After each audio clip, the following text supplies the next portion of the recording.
जय माता दी दोस्तों। शुभ तिथि शुभ समय। तो जैसा कि दोस्तों माघ मास का अंतिम समय है और अंतिम दिन पड़ने वाली पूर्णिमा का महत्व क्या है, इस पूर्णिमा का संयोग क्यों दुर्लभ माना गया है, क्या इसी दिन सत्यनारायण भगवान की कथा कर सकते हैं या फिर क्या क्या ऐसी चीज़ें हैं जो हम इस पूर्णिमा पर यानी माघ मास की पूर्णिमा पर करने से कई गुना हो करके क्यों 1000 गुना लाभ हो करके प्राप्त होता है। तो जैसा कि दोस्तों माघ मास की माघी पूर्णिमा यानी अंतिम पूर्णिमा आपकी माघ मास की जो है, इसकी बहुत सारी शुभकामनाएं।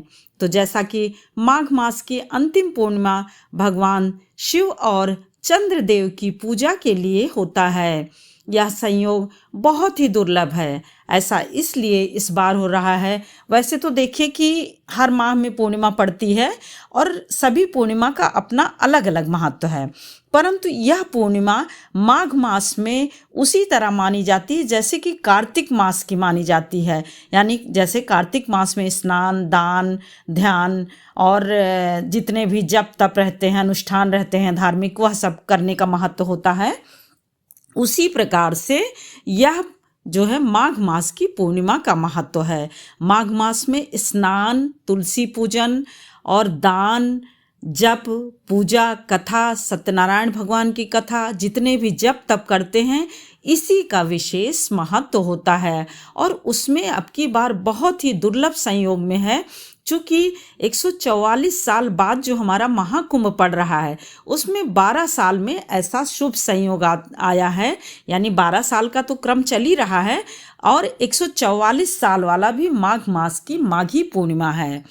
तो धार्मिक ग्रंथों के अनुसार इस दौरान पड़ने वाली पूर्णिमा तिथि का और भी ज़्यादा महत्व बढ़ जाता है। माघ में पड़ने की वजह से ही इसे माघी पूर्णिमा कहा जाता है।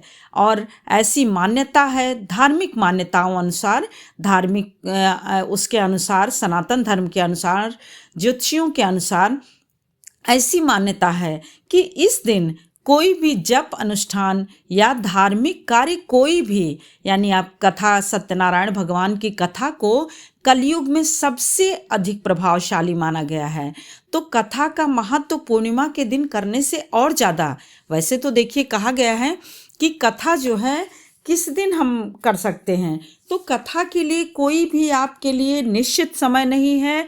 जब मन चाहे, कम चीज़ों में, यदि आपके पास कम भी है तो भी सारी सामग्री को एकत्रित करके आप सत्यनारायण भगवान की कथा करके अपने पुण्य को अधिक से अधिक बढ़ा सकते हैं। परंतु जैसा कि हम अन्य महीनों में करते हैं, यदि हम माघ मास में, कार्तिक मास में करते हैं तो वह कई गुना होकर के प्राप्त होता है।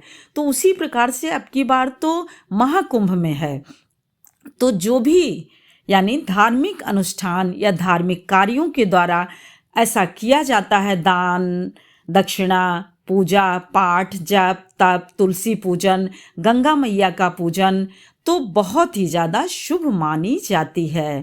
तथा चंद्रदेव की पूजा के साथ साथ शिव जी की पूजा का भी विशेष महत्व होता है।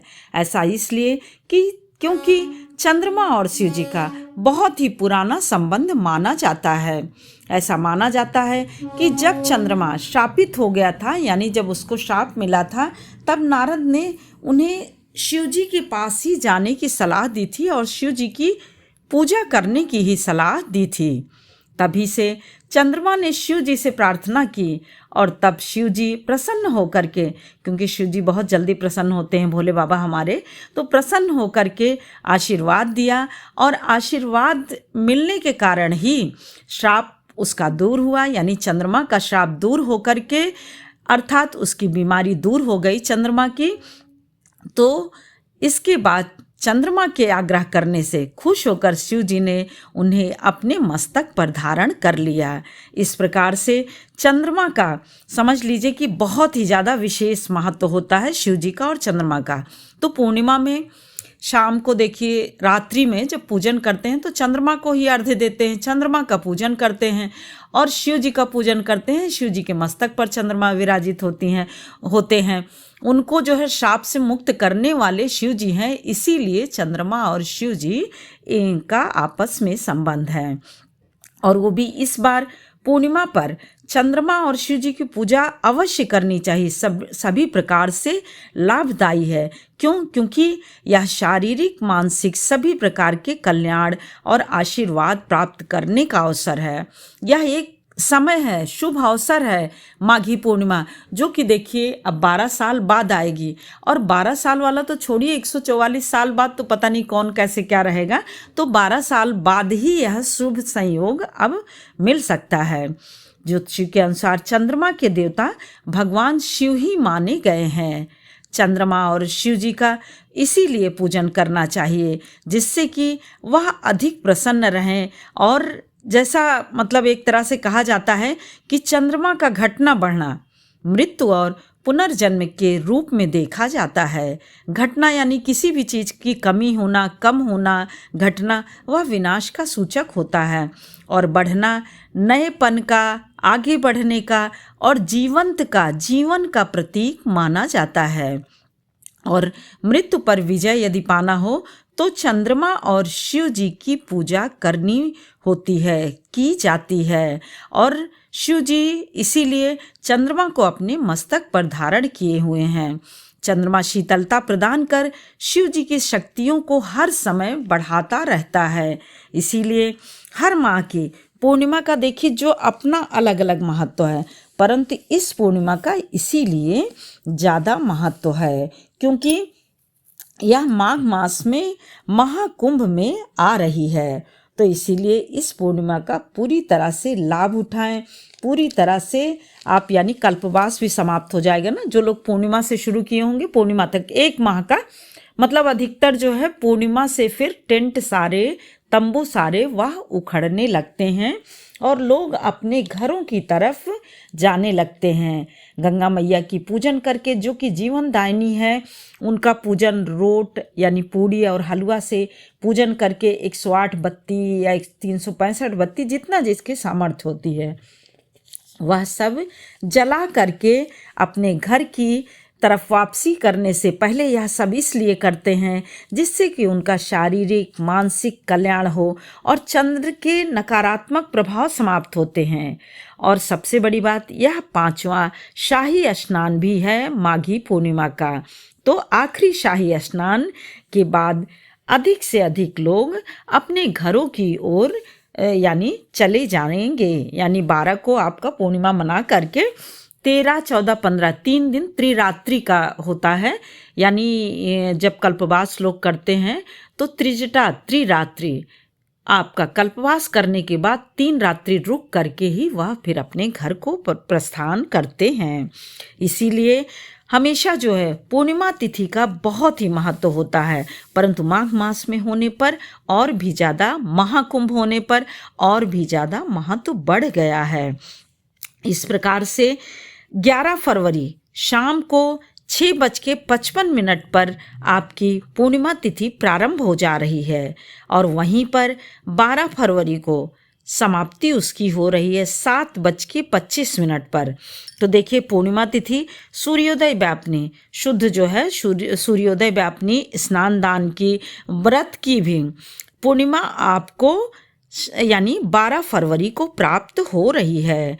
और देखिए चूँकि 7:25 है तो चंद्रोदय भी, चंद्रमा की भी पूजा करना जो है 12 फरवरी को, यानी व्रत रह के पूजन करना भी 12 फरवरी को ही बहुत ही ज़्यादा उत्तम और सर्वोत्तम माना गया है। इस प्रकार से पूर्णिमा के दिन का दान उद्यान जो भी करना हो और किसी भी नदी पोखर तालाब में स्नान आवश्यक होता है।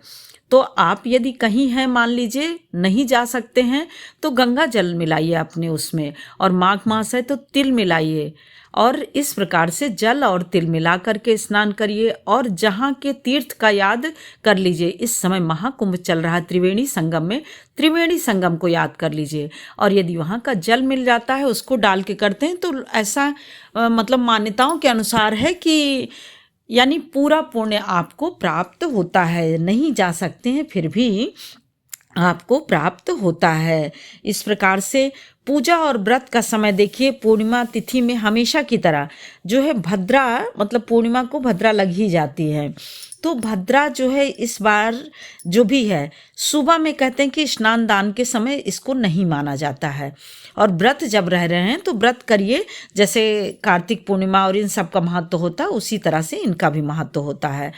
तो आप बस ये ध्यान रखिए कि भद्रा की पूर्णिमा जो है वह जो है 7 बज के यानी 8 मिनट तक सुबह रहेगी। तो जो कुछ दान उद्यान करिए वह आप 7 बजे के बाद करिए, जिससे कि आपको पूर्ण रूप से लाभ मिल सके और इस भद्रा का कोई भी नुकसान ना हो सके, क्योंकि भद्रा में जो है कोई भी यानी शुभदायी कार्य नहीं किया जाता है।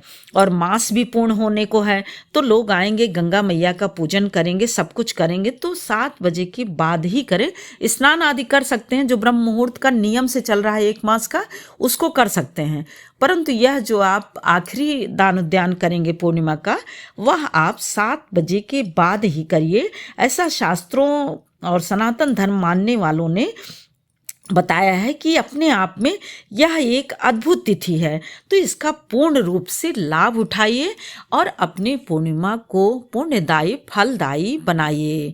शुभ महाकुंभ, शुभ पूर्णिमा, माघी मास की पूर्णिमा शुभ।